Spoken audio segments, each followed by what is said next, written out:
kapag natutunan yung gumawa nitong homemade tamis-anghang banana ketchup, baka hindi na kayo ulit bumili ng ketchup. Tinikman ko ng mga kaibol, napakasarap ng lasa. Magandang araw sa inyong lahat. For today's vlog, gagawa tayo ng homemade tamis-anghang banana ketchup.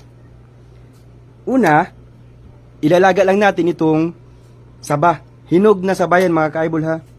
10 piraso ang gagamitin natin.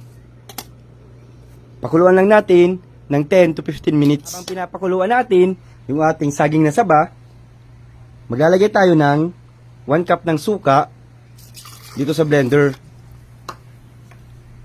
1 buong sibuyas, 4 na ngipin ng bawang at 2 siling labuyo. 1 kutsarang juice ng lemon, 1 kutsaritang asin, 1 and 1/2 cup ng asukal,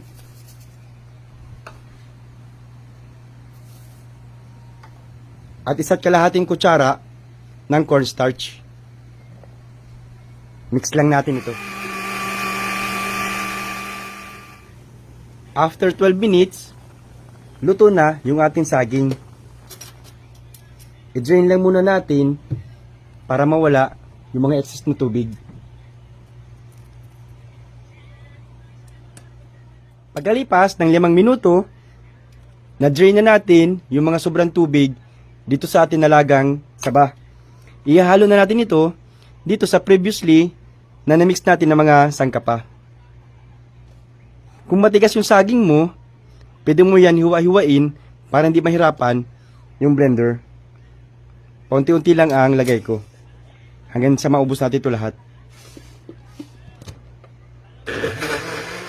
Ang goal natin dito, madurog natin lahat ng sangkap na pinakadurog na durog. Kapag na-achieve na natin yung ganitong texture, okay na ito mga kaibol. Ready na tayo para sa next step. Dito natin lulutuin sa kawali. Ilagay lang natin itong mga na-blender natin na sangkap. Salain natin para sure talaga tayo na walang mga buo-buo na makapasama.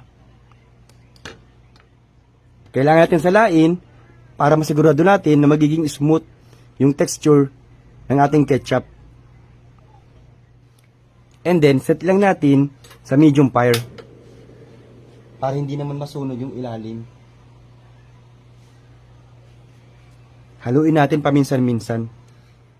After 5 minutes, lalagyan na natin ng pampakulay. At suwete, yung gagamitin